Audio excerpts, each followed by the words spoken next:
Hola queridos amigos, vamos a hablar en esta charla del Dios del Islam. Cuando entramos en un templo musulmán o en un palacio musulmán o en una construcción que responde a la cultura islámica, es interesante saber qué es lo que entienden ellos por Dios y qué tipo de espiritualidad tienen que les lleva a construir de la manera en la que lo hacen. Pues lo primero que tenemos que saber es qué quiere decir la palabra Islam. La palabra Islam viene de la palabra semítica ism, de la que derivan dos palabras. Isam, que quiere decir sometimiento, y salam, que quiere decir paz.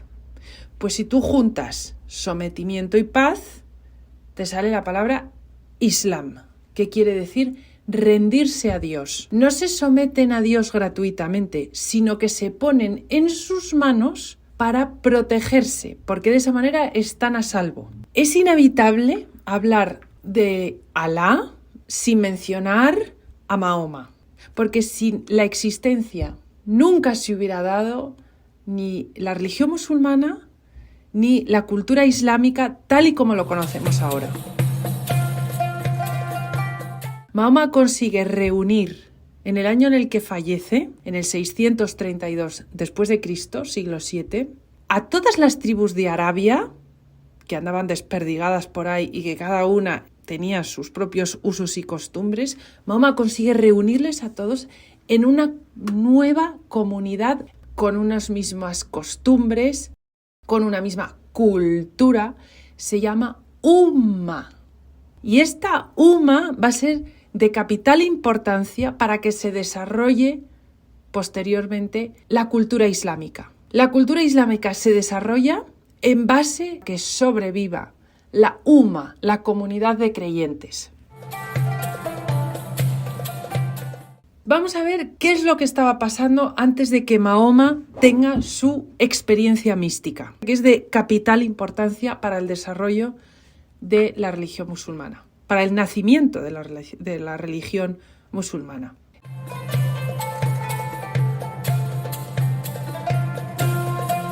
El contexto histórico. En la península arábica existían una serie de tribus bereberes, de etnia bereber, nómadas, que tenían unas creencias politeístas. Es decir, ellos tenían su propio panteón de divinidades. Muchas de ellas procedían de las religiones sumerias, mesopotámicas, en la que había un dios, una divinidad, que estaba como por encima de las demás. Era un ser supremo. A este ser lo llamaban Alá. Esta mitología, tenía una carencia, ¿vale? La gente estaba preguntándose que esto no daba respuesta a todas sus inquietudes. ¿A qué pasaba después de la muerte? Es decir, se había desarrollado a lo largo de los años una mitología que explicaba las vidas y las hazañas de estas divinidades, pero una vez que uno fallecía, pues no se explicaba nada. Vamos, te fastidias, es que no lo sabemos. Esto es algo, por otro lado, es una cosa muy curiosa, ¿no? Pero es muy mesopotámico, en el que la gente pues no se preguntaba o no le daba importancia a lo que les pasaba una vez fallecían, porque para estas tribus bereberes nómadas lo más importante era la supervivencia de la tribu. Es decir, el individuo estaba al servicio de los ideales comunitarios, al servicio de la tribu. Claro, esto les hacía estar muy cohesionados, porque se tenían que ayudar mucho unos a otros para que sobreviviera la tribu. Ahora empezáis a entender por qué es tan importante para el mundo musulmán el concepto de la Umma, de la comunidad de creyentes. Bien, pues en el momento en el que vive Mahoma, que es el siglo VII, Mahoma, por supuesto, pertenece a una de estas tribus berberes, que en origen eran nómadas, pero ya en el siglo VII se empiezan a sedentarizar un poco. A Mahoma le toca vivir en una ciudad que se llama Meca, que está en la península arábica, se encuentra en la mitad de la ruta comercial de dos grandes ciudades que pertenecen a las dos potencias mundiales. Una es Constantinopla y otra es Ctesifonte.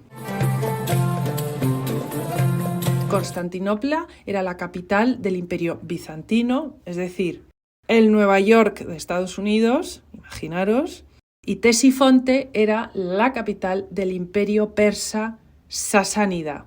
Pues imaginaos, Nueva York y Pekín se encuentra Madrid. Pues imaginaros Madrid. Madrid es una metrópoli con distintas culturas, con gente que viene, inmigración por todas partes, un influjo de ideas constantes, un intercambio de ideas, un intercambio de tradiciones, un intercambio de información brutal. Muchísima gente entrando y saliendo, ¿no?, de esta ciudad.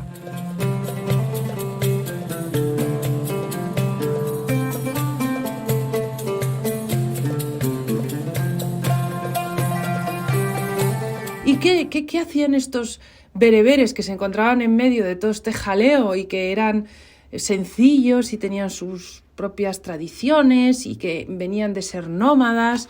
Hombre, esto les hacía pues estar en un momento de cambio de costumbres, por lo menos, ¿no? O estaban en un proceso de perder sus costumbres y adoptando costumbres nuevas, ideas nuevas. Esto también les hacía estar como en búsqueda de una nueva ideología que diera respuesta a las necesidades que tenían.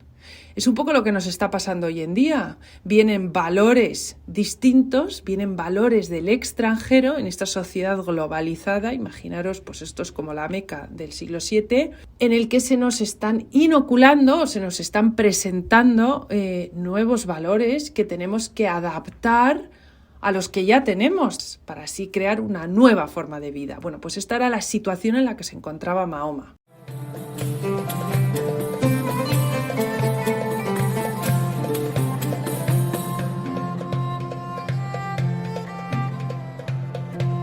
Bien, pues en el año 610 después de Cristo, Mahoma va a hacer lo que hace todos los años, lo que marca su tradición bereber, que es ir a un monte cerca de la ciudad, de la Meca, un monte que se llama el Monte de la Gira, y allí durante un mes va a hacer un retiro espiritual.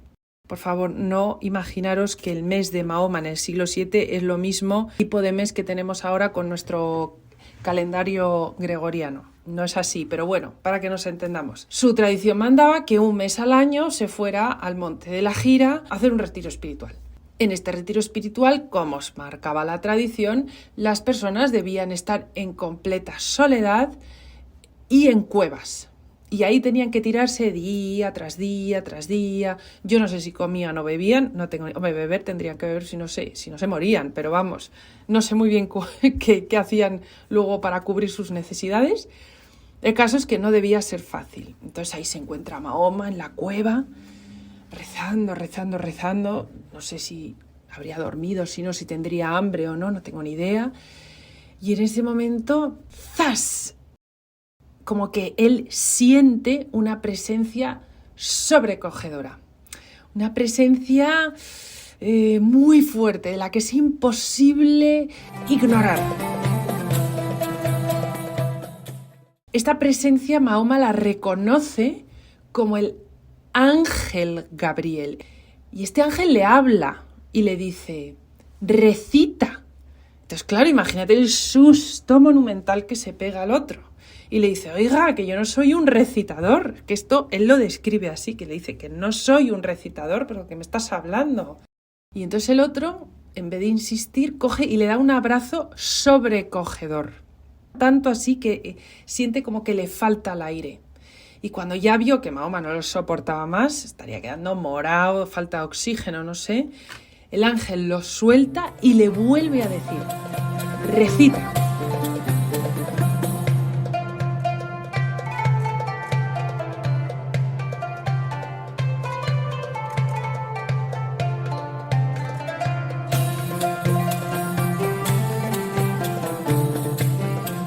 Y en ese momento Mahoma, como queriendo vomitar, es decir, una sensación que no puedes evitar, pero que tienes que expulsar, empieza a recitar las suras que posteriormente se transcriben en el Corán. Corán quiere decir recitación. ¿Vale? Este momento es importantísimo en el mundo árabe, en el mundo musulmán, porque en el año 610 después de Cristo, en el monte de la Gira, en una cueva, Dios se pronuncia por primera vez en la historia en lengua árabe. Es decir, el árabe es el idioma en el que Dios se manifiesta a Mahoma. Por tanto, el árabe es una lengua sagrada.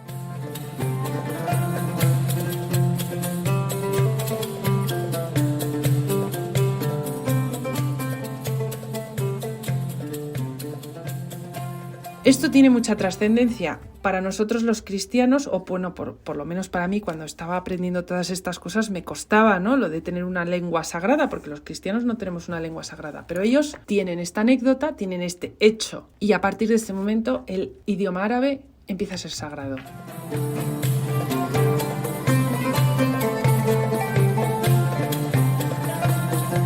Cuando Mahoma, imaginaros, baja de la cueva y le cuenta a sus amigos lo que le ha pasado, imaginaros los de la tribu, vamos, se caen redondos de espaldas. Pero bueno, los sabios de la tribu, que sí que estarían más familiarizados con la filosofía que estaba más de moda en el extranjero, es decir, el cristianismo y el judaísmo, las religiones monoteístas que tenían alrededor, le dicen, bueno, se ha manifestado Alá, como Alá en árabe quiere decir Él, es como se refiere a Dios en el Antiguo Testamento y en el Nuevo Testamento, tiene que ser el mismo.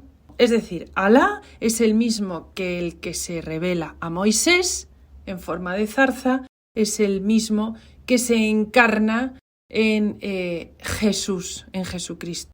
Por tanto, para los musulmanes, después de este momento, Mahoma es un profeta y es el último de los profetas a los que Dios se manifiesta. El primero es Jeremías, luego es Ezequiel, esto lo sabéis, luego es Isaías, luego es Abraham, luego es Moisés. Para los musulmanes después va Jesús, que sería el sexto, y el séptimo y último es Mahoma. Bien, pues imaginaros lo que tenemos, ¿no? Tenemos esta revelación, esta experiencia mística. De esta experiencia mística se empieza a construir en vida de Mahoma. Mahoma le quedan muchos años de vida todavía. Se empieza a construir una nueva religión. Pero claro, es nueva religión. Hay que crearla. Está por hacer. ¿Y qué es lo que hacen? Lo primero que hacen estos padres musulmanes, pues se fijan en lo que tienen alrededor.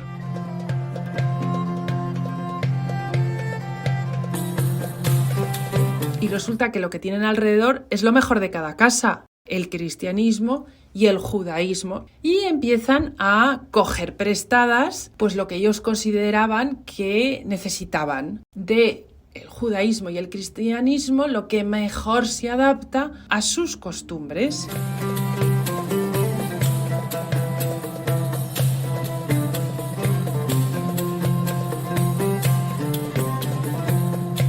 Bien, para el arte, lo importante es que cuando Mahoma baja a los de la tribu y él describe la experiencia mística que ha tenido, él dice que es una presencia ubicua, es decir, no tiene forma. No describe un ángel como nos lo imaginamos nosotros. Nosotros nos imaginamos a un señor o un chico o un niño, o es decir, un ser antropomorfo con unas alas. Nos lo imaginamos guapo, nos lo imaginamos, no sé, rubio. Yo me lo imagino rubio con los ojos azules, no sé, como los veo a los ángeles en los cuadros del Museo del Prado. Bien, pues Mahoma eso no lo dice. Él dice que es una presencia sobrecogedora, de la que es imposible escapar.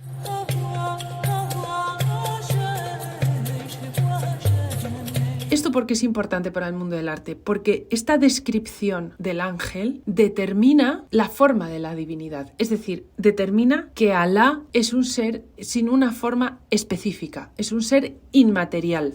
Para los musulmanes, Alá es impersonal, no tiene una relación directa con nadie. Con el que más relación tiene es con Mahoma, pero es a través de un ángel. No es Dios que habla directamente a Mahoma. Por tanto, los musulmanes consideran que solo se puede ver a Dios a través de su creación. ¿Y qué es la creación de Dios para el musulmán? Es la naturaleza.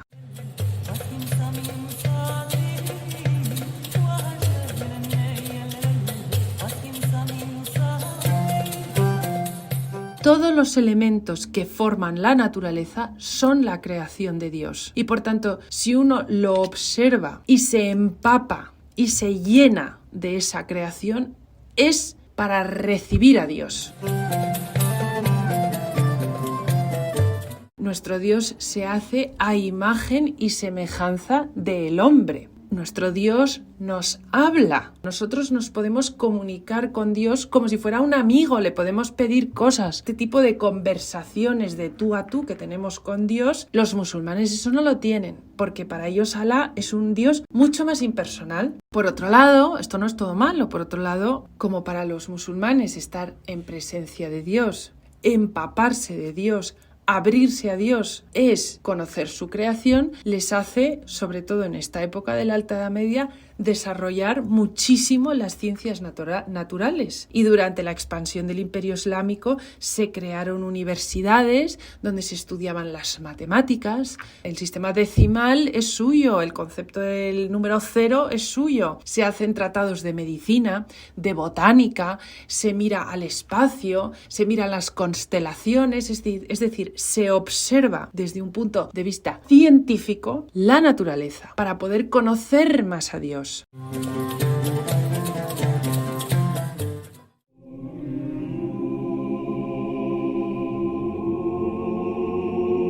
Como nuestro Dios es un ser que toma forma, hace que nuestra concepción de lo divino también tenga una forma. En el arte, ¿esto cómo se traduce? Nuestras iglesias determinan un recinto sagrado, es decir, lo que hay dentro de la iglesia es sagrado porque es la casa de Dios, en oposición a lo que está fuera de la iglesia, que es profano, no está dotado de la misma sacralidad. Por tanto, lo que está dentro de la iglesia, lo que es la casa de Dios, lo que es sagrado, lo vamos a cuidar más, lo vamos a decorar mejor, lo vamos a ornamentar, en oposición a lo que está fuera del templo, a lo profano, que lo podemos descuidar más. En una mezquita, esto no es así. Las mezquitas, los muros de las mezquitas tienen unos arcos enormes que en origen estaban abiertos para que la naturaleza, lo que está fuera del templo, entre dentro del templo, porque es lo mismo, porque es de igual importancia lo que está fuera que lo que está dentro, porque lo que está fuera y lo que está dentro, las dos cosas son obras de Dios, son creación divina. Entonces lo que se intenta con unos muros abiertos es que no haya diferencia entre fuera, dentro, dentro, fuera. Tiene que haber, más o menos, todos los elementos tienen que estar representados, porque todo es divino. Cuando ya entramos en la mezquita y vemos ese patio de naranjos con esas albercas que llevan agua de un naranjo a otro, tenemos la naturaleza representada por medio de los naranjos, los frutos representado por medio de las naranjas, el agua representada por medio de la alberca. Imaginaos que en origen, cuando tú te encontrabas dentro de la mezquita, podías ver perfectamente los naranjos que había alrededor. Cuando en el siglo XIII-XIV se empieza a construir una iglesia dentro de la mezquita, se tienen que cerrar esos arcos, se tienen que cerrar muchos de ellos. Además, hoy en día son capillas laterales de la catedral, pero es que es inevitable, no puede ser de otra manera, porque nosotros no concebimos la divinidad de la misma manera que la conciben los musulmanes.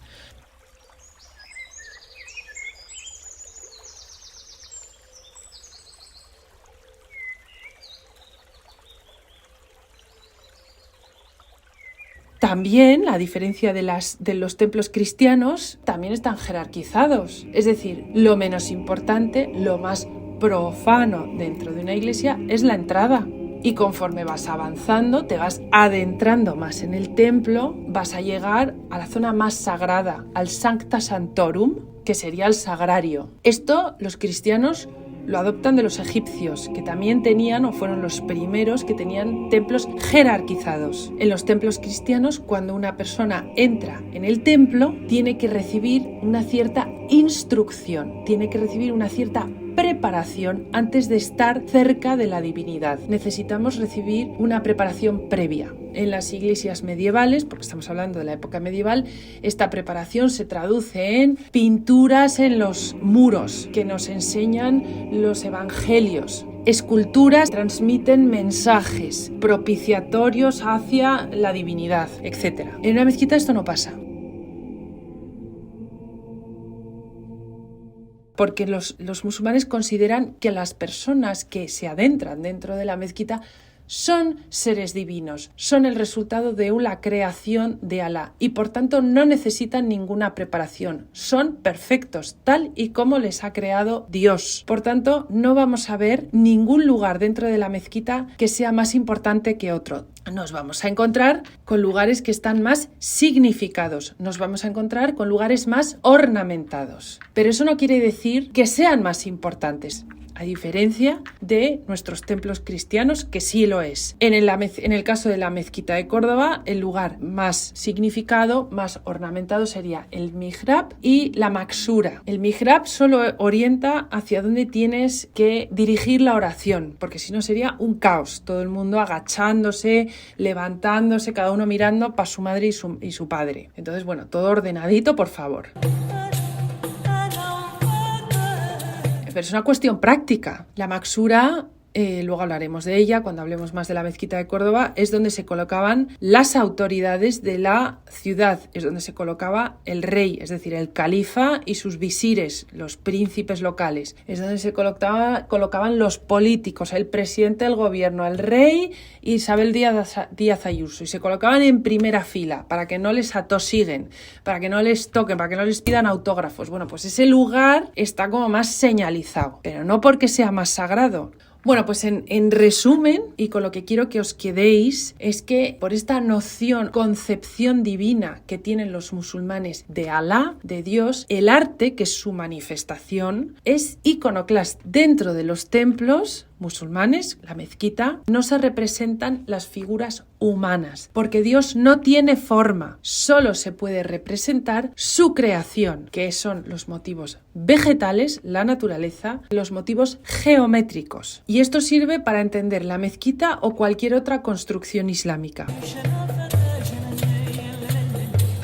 Para los musulmanes, Alá solo es conocido por su nombre, Alá, es decir, Él, y uno de sus atributos es la palabra. Es la única conocida, porque solo se manifiesta a través de la palabra, en árabe. Esta premisa determina dos aspectos importantes en el mundo del arte. Uno, la importancia de la lengua árabe es a través de lo que se manifiesta Alá. Los musulmanes entonces de la palabra escrita van a hacer un arte, van a desarrollar el arte de escribir, lo que hoy en día nos suena a todos, pero que hasta la época no se había elevado a la categoría de arte, que es la caligrafía. Van a ornamentar los muros de sus casas, de sus palacios, de sus templos, de las mezquitas, con caligrafía árabe, van a escribir libros, van a iluminar manuscritos por ese afán de crear arte por medio de la palabra, y esto es una herencia que tenemos en España muy arraigada, especialmente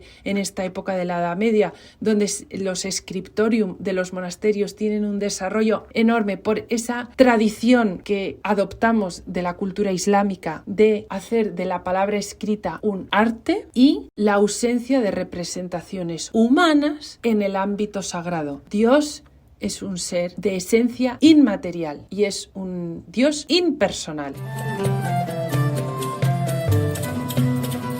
Bueno, yo espero que con estos conceptos que los hayáis entendido y los hayáis disfrutado. Ahora, una vez que entréis en la mezquita, entendáis por qué la mezquita es como es, por qué está decorada de la manera en la que está decorada y por qué tiene la disposición que tiene.